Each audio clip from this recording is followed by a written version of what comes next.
Bonsoir. Merci d'être notre invité ce soir. Un mot sur Monaco tout d'abord, si vous le voulez bien. C'est un pays que vous connaissez très bien pour avoir présenté plusieurs de vos créations ici.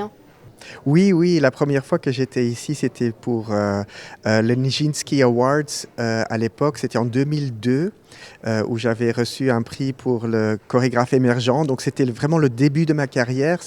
Et là, c'est toujours un plaisir de revenir ici. Vous avez présenté une mémoriam aussi, Mea Culpa, Memento Mori. Oui. Ce sont des bons souvenirs que vous gardez. Oui, exact. En fait, les souvenirs, c'est toujours des souvenirs de... une énergie, une bienveillance, un espace de créativité aussi, un repos.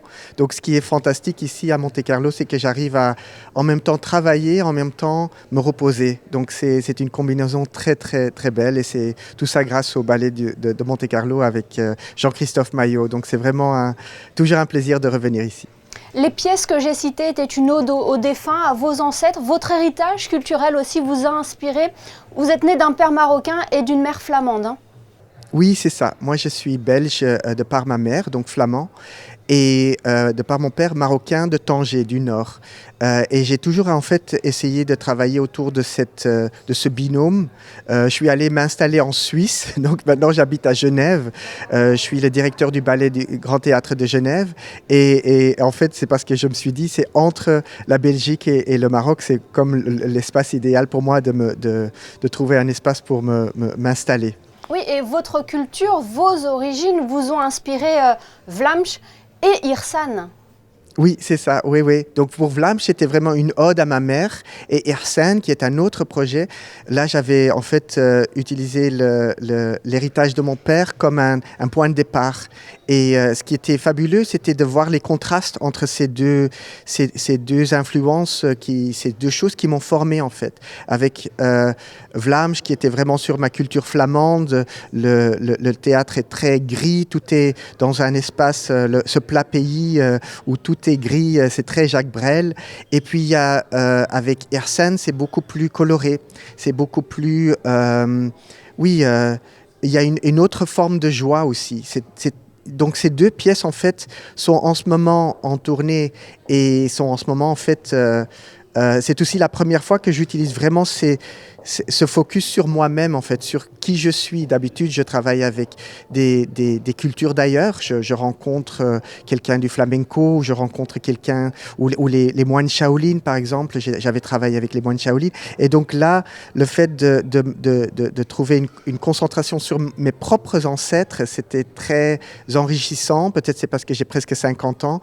J'ai l'impression d'être dans un moment où je dois un peu me ressourcer à l'intérieur de moi-même aussi. Avec cet ensemble musical qui accompagne les danseurs sur scène, là aussi, c'est votre héritage culturel qui parle. Oui, je pensais ça et c'est aussi l'influence des artistes avec qui j'ai travaillé. J'ai toujours eu cette envie d'avoir un art total où justement il y a la musique live, la danse bien sûr, mais aussi le texte, aussi les arts plastiques. Tout doit trouver un tout et je pense que en travaillant par exemple spécifiquement sur Hirsan, qui était donc cet héritage de mon père, je me suis aussi intéressé dans le Moyen-Orient en général. Et en travaillant avec Jasser Hadj Youssef, qui a composé la musique pour ce spectacle, qui lui-même est tunisien, mais a quand même utilisé des éléments qui viennent du Maroc, de Tunisie, mais aussi d'autres pays dans le Moyen-Orient. Et le Moyen-Orient, on le voit parfois comme une sorte un espace arabe, mais honnêtement, c'est comme l'Europe, c'est très divers.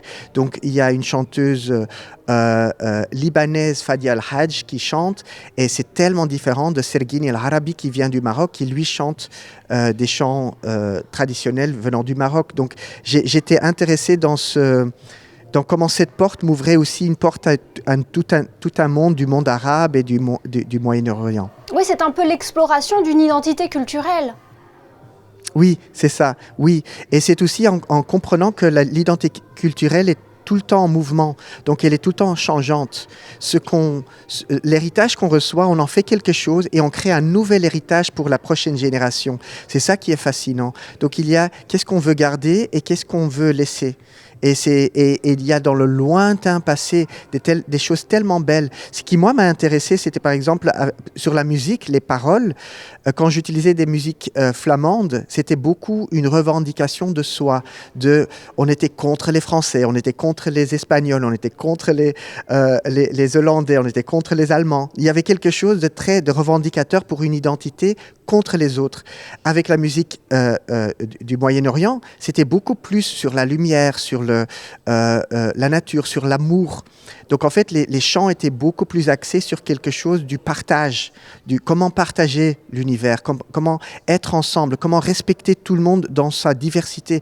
C'est assez fascinant parce qu'on pourrait penser le contraire, mais c'était vraiment ça quand on allait dans le passé et quand je cherchais cette musique ancienne, je me rendais compte qu'il y avait des philosophies qui sont venues de là-bas, qui sont rentrées chez nous et vice-versa, et dans l'autre sens. Et on l'entend, chaque terre est une source d'inspiration pour vous. Merci beaucoup, Sidi Larbi Cherkaoui, d'avoir été notre invité ce soir. On le rappelle, vous étiez présent à Monaco à l'occasion de la conférence de la Fondation Prince Pierre, dont le thème était Culture en mouvement. Merci. Merci à vous, au revoir.